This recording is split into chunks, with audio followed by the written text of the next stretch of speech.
জন্য কি সুন্দর রাত, কত সুন্দর তাজা মাছের গন্ধ পাচ্ছি। শিবু আর তার বউ নিশ্চয়ই আজ বাজারে গিয়েছিল। এরা সব সময় গ্রামের সেরা মাছ কেনে, কিন্তু তারা জানে না যে আমি গত 1 মাস ধরে প্রতি রাতে তাদের মাছ চুরি করছি। ওরা কত বোকা, ওরা মনে করে রোজ রাতে কোনো বিড়াল এসে ওদের মাছ খেয়ে যায়।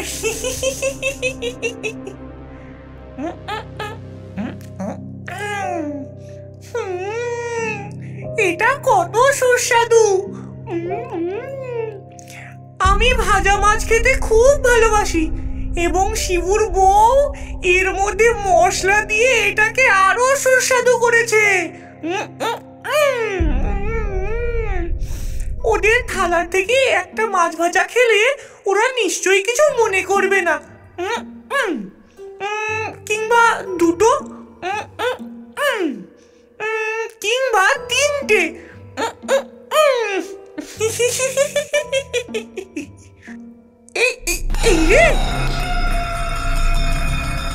আরে আরে আরে, এটা কি ছিল? তুমি কি শুনলে আওয়াজটা?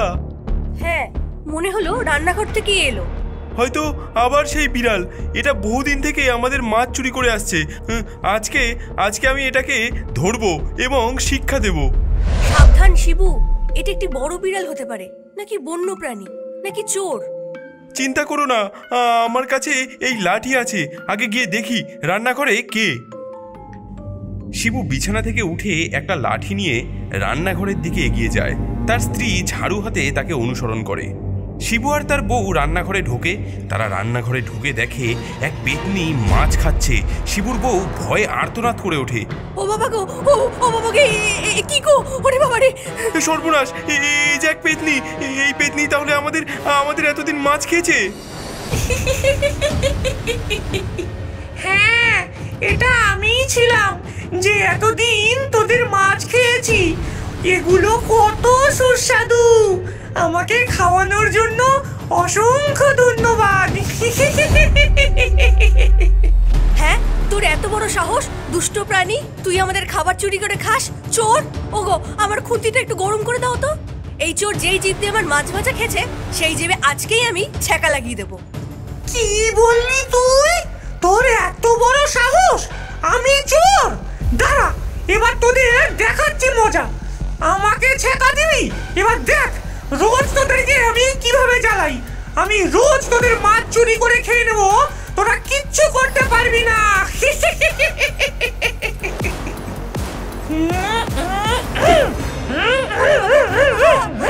ওরে মারে!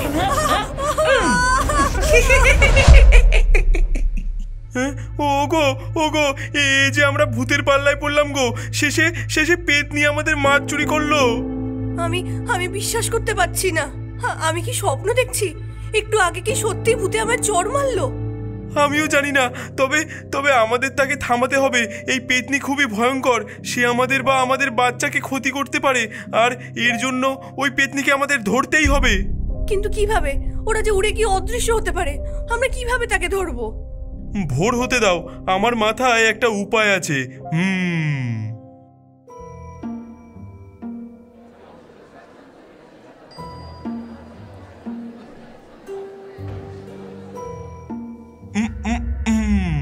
এই দেখো, এটা একটা আঠার মাদুর।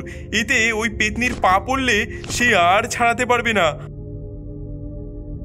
আর এই হচ্ছে ইঁদুর ধরার কল। এতে ওই পেতনির হাত পা পড়লেই এমন ব্যথা লাগবে যে ওই পেতনির হাড় একেবারে গুঁড়ো হয়ে যাবে।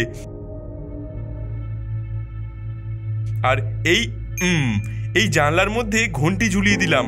পেতনি এই জানলা দিয়ে প্রবেশ করলে এই ঘন্টি বেজে উঠবে আর আমরা টের পেয়ে যাব, এবং তারপর আমরা তাকে ধরবো আর দেখাবো আমাদের মাছ চুরি করে খেলে তার কি শাস্তি আমরা দিতে পারি। তুমি কি মনে করো এটাতে সত্যি কাজ করবে? কাজ করতে হবে, আমাদের যে আর কোনো উপায় নেই। পরের দিন আবার পেতনি আসে। সে বাইরে থেকে মাছের গন্ধ পায়। সে জানলার কাছে উড়ে এসে ভেতরে তাকায়। সে ফাঁদগুলো দেখতে পায়, কিন্তু সে তাতে মোটেও ভয় পায় না। এই নির্বোধগুলো কি ফাঁদ পেতেছে আমার জন্য। শিবু আর তার বউ মনে করে আমাকে ধরতে পারবে। তারা খুব নির্বোধ এবং বোকা। তারা জানে না তারা কার সাথে পাঙ্গা নিয়েছে। আমি পেতনি, আমি প্রতারণার ওস্তাদ। চিচিং বিচিং চিচিং ফু, জাদু কাজ কর আমার ঝিলিকপু। ঘন্টি তুই হ জব্দ, করিস না আর শব্দ।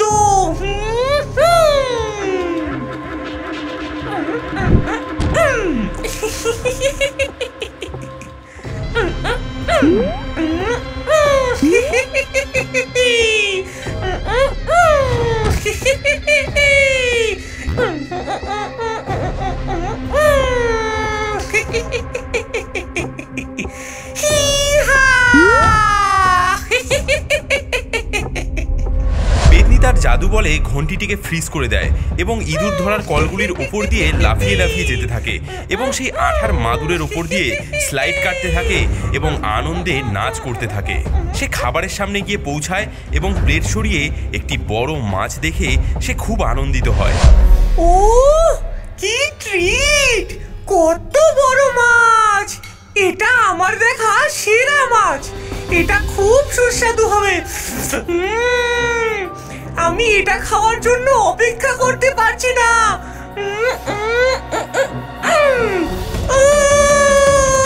ও বাবা, এটা কি ছিল গো? মরে গেলাম গো, মরে গেলাম, জ্বলে গেলাম। পেতনি বুঝতে পারে শিবু আর তার বউ তার সঙ্গে চালাকি করেছে। তারা মাছটির মধ্যে কারেন্টের তার দিয়ে রেখেছিল। ও বাবা, মরে গেলাম, জ্বলে গেলাম। ওরে বাবা রে, জ্বলে গেল রে, ছেড়ে দে, আমাকে ছেড়ে দে। ওরে বাবা, গেলাম রে। এটা তোরা আমার সাথে কি করলি? আমাকে ছেড়ে দে, জ্বলে গেল, পুড়ে গেল। দেখ দেখ কেমন লাগে, বল আমাদের মাছ আর কোনোদিনও চুরি করবি? বল, হ্যাঁ, তাহলেই তোকে ছেড়ে দেবো। আমি প্রতিজ্ঞা করছি আর কোনোদিন তোদের মাছ চুরি করব না। আমার ভুল বুঝতে পেরেছি। আমি এখন থেকে শুধু তোদের রক্ষা করব এবং তোদের সাহায্য করব। আমাকে ছেড়ে দে। ওরে বাবা রে, মরে গেলাম গো, মরে গেলাম, জ্বলে গেলাম। ওগো ওগো, একে এত সহজে ছেড়ো না। আমাদের বাড়ি বাসন মাজা, কাপড় কাচা সব কাজ করে দিতে হবে একে, তাহলেই ওকে ছাড়বো। বলো বলো। হ্যাঁ হ্যাঁ, সব কাজ করে দেব, তবে আমাকে আগে বাঁচা। পরের কয়েক মাস পেতনি তার প্রতিশ্রুতি রক্ষা করলো। সে শিবুর পরিবারকে বিভিন্ন উপায়ে সাহায্য করতে লাগলো। সে তাদের রান্না করে দিল এবং জামা কাপড় কেচে দিল এবং বাসনপত্রও ধুয়ে দিল। রাতে বাড়ির চারিপাশে পাহারা দিল, অশুভ শক্তিগুলোকে দূরে রাখলো, এমনকি ফসলের মাঠকে কীটপতঙ্গের হাত থেকেও রক্ষা করলো। ওরে, কাজ করে করে হাড্ডি গুড্ডি সব গেল রে। কেউ আমাকে বাঁচা রে। ওরে বাবা গো, গেলাম।